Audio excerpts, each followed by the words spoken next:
हिंदुत्ववादी महिलाएं हैं। इस समय प्रांगण में मौजूद हूं। मैं इस समय जिस द्वार के बाहर हूं वहां से जरा आपको यथास्थिति समझाता हूं कि अंदर क्या है। अंदर आप देखेंगे ठीक सामने गुंबद दिखाई दे रहा है ज्ञानव्यापी मस्जिद का।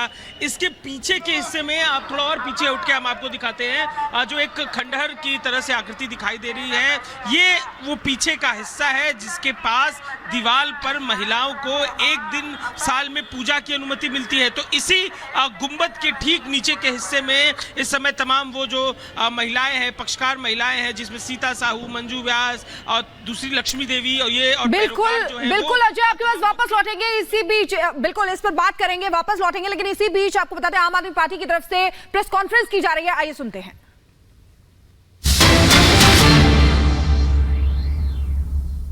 आम आदमी पार्टी की सरकार अरविंद केजरीवाल की सरकार के खिलाफ एक बहुत बड़ा राजनीतिक षड्यंत्र प्लान किया जा रहा है। हमें विश्वसनीय सूत्रों से पता चला है कि आने वाले कुछ दिनों में केंद्र सरकार, भारतीय जनता पार्टी शासित केंद्र सरकार दिल्ली में राष्ट्रपति शासन लगाने वाली है।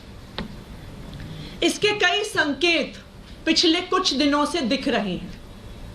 हम पिछले कई दिनों से देख रहे हैं कि दिल्ली में किसी भी अफसर की पोस्टिंग नहीं हो रही।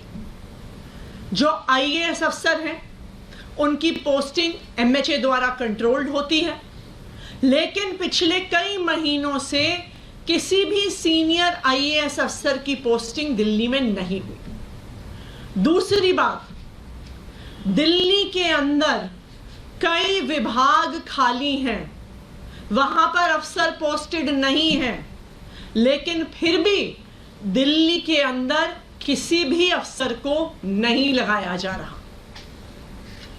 तीसरी बात, एलजी साहब पिछले एक हफ्ते से एमएचए को बार बार बिना किसी कारण के दिल्ली सरकार को लेके चिट्ठियां लिख रहे हैं। कहते हैं कि मंत्रीगण मीटिंग में नहीं आते, कहते हैं कि मुझे चर्चा करनी है, मैंने मीटिंग पे बुला रहा हूं, ये मीटिंग में नहीं आ रहे हैं। ये वही एलजी साहब हैं जो कोर्ट में खड़े होके कहते हैं कि जी ये ट्रांसफर्ड सब्जेक्ट है, मेरा इससे कोई लेना देना नहीं है। तो जब आप कोर्ट में कहते हैं कि आपका पानी के मुद्दे से, पोल्यूशन के मुद्दे से कोई लेना देना नहीं है, जब वो ट्रांसफर्ड सब्जेक्ट है, तो आप एमएचए में उसके बारे में चिट्ठी क्यों लिख रहे हैं? चौथा, दिल्ली सरकार के अफसरों ने मॉडल कोड ऑफ कंडक्ट का बहाना बनाकर किसी भी मीटिंग में आना बंद कर दिया है, चाहे वो कितने ही इंपॉर्टेंट मुद्दे पर हो। आखिरी चीज, हमने देखा कि किस तरह से एक 20 साल पुराने केस को उठाकर दिल्ली के मुख्यमंत्री अरविंद केजरीवाल के निजी सचिव को बर्खास्त कर दिया। तो ये सारे लक्षण दिखा रहे हैं कि एक बहुत बड़ी साजिश हो रही है, दिल्ली की सरकार को गिराने की साजिश हो रही है, अरविंद केजरीवाल की सरकार को गिराने की साजिश हो रही है और दिल्ली में राष्ट्रपति शासन लगाने की साजिश हो रही है। और यही कारण है कि अरविंद केजरीवाल जी को झूठे आरोपों के साथ, फर्जी आरोपों के साथ, बिना किसी प्रमाण के ईडी ने गिरफ्तार किया है, केंद्र सरकार ने गिरफ्तार किया है। क्यों?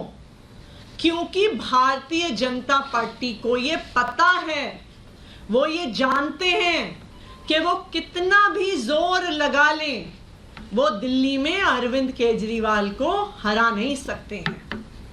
उन्होंने ये देख लिया है कि चाहे 2013 का चुनाव हो, चाहे 2015 का चुनाव हो, चाहे 2020 का चुनाव हो या 2022 में हुआ एमसीडी का चुनाव हो, कि दिल्ली के लोग अरविंद केजरीवाल से प्यार करते हैं, दिल्ली के लोग आम आदमी पार्टी को पसंद करते हैं।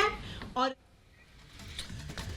चलिए इसी तरह आगे निकलते हैं और बड़ी खबर का रुख करते हैं। प्रधानमंत्री नरेंद्र मोदी ने बड़ी प्रतिक्रिया दी है। एक समाचार एजेंसी को इंटरव्यू में प्रधानमंत्री नरेंद्र मोदी ने यह साफ कह दिया है कि करप्शन के खिलाफ कार्रवाई रुकेगी नहीं। समाचार पत्र को दिए इंटरव्यू में पीएम बोले, जांच एजेंसियों पर हमला हो रहा है लेकिन करप्शन पर कार्रवाई रुकेगी नहीं। करप्शन मिटाना हमारी प्राथमिकता है। करप्शन के खिलाफ एक्शन के लिए प्रतिबद्ध हैं। आपको जानकारी दें, प्रधानमंत्री नरेंद्र मोदी ने हाल ही में एक समाचार पत्र को इंटरव्यू दिया और इस इंटरव्यू के दौरान प्रधानमंत्री नरेंद्र मोदी ने इस बात का जिक्र किया और कहा, करप्शन पर कार्रवाई नहीं रुकेगी। लगातार इस तरह की कार्रवाई होती रहेगी। करप्शन के खिलाफ एक्शन के लिए हम प्रतिबद्ध हैं।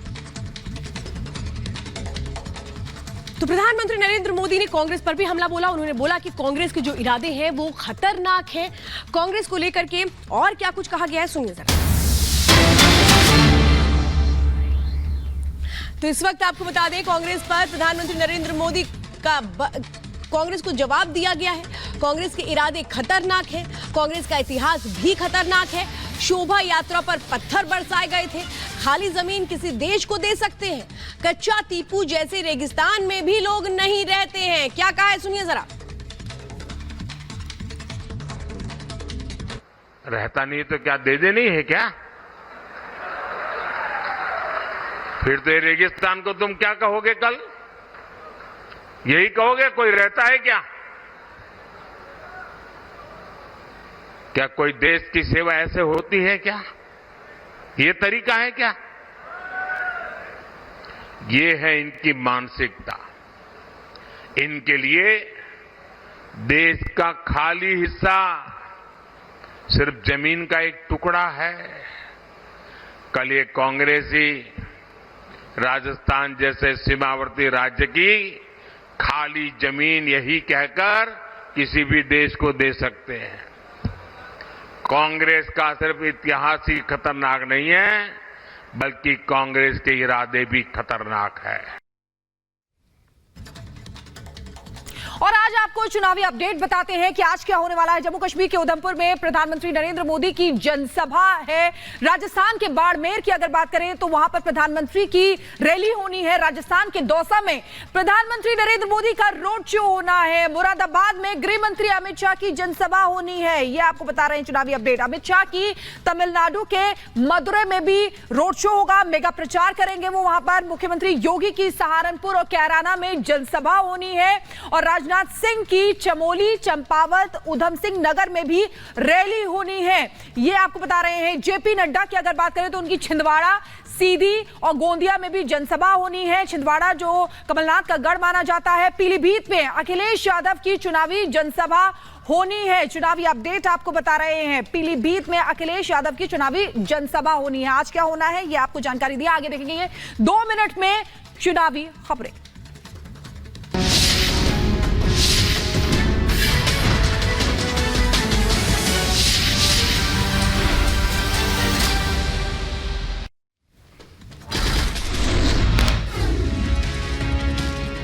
रक्षा मंत्री राजनाथ सिंह की पाकिस्तान को 2 टूक कहा, अगर पाकिस्तान खत्म नहीं कर पा रहा है आतंकवाद तो हम मदद करने के लिए तैयार हैं। रक्षा मंत्री राजनाथ सिंह ने कर्नाटक में जीत का किया दावा। कहा, बीजेपी लोकसभा चुनावों में कर्नाटक में सफाई करेगी। केरल, तमिलनाडु में भी सीट जीतेगी। रक्षा मंत्री राजनाथ सिंह ने विपक्ष पर साधा निशाना। कहा, विपक्ष सनातन धर्म पर विवाद पैदा कर रहा है। विपक्ष सनातन को जाति और राजनीति से जोड़ता है। पश्चिम बंगाल में चुनाव प्रचार के दौरान टीएमसी विधायक हमीदुल रहमान ने जनता को दी धमकी। कहा, चुनाव के बाद चली जाएगी सेंट्रल फोर्सेस, उसके बाद हमारी फोर्स के साथ रहना है। बीजेपी नेता शुवेंदु अधिकारी ने वीडियो ट्वीट किया है। वीडियो में वोटर्स को धमका रहा है। एमएलए शुवेंदु अधिकारी ने चुनाव आयोग से एक्शन लेने की मांग उठाई है। हिमाचल प्रदेश के कुल्लू में कंगना रनौत ने विपक्ष पर साधा निशाना। कहा, दिल्ली में उनका एक पप्पू है, यहाँ भी एक छोटा पप्पू है। मैं उन्हें चुनौती देती हूँ, वो मुझे बिल्कुल भी नहीं डरा सकते।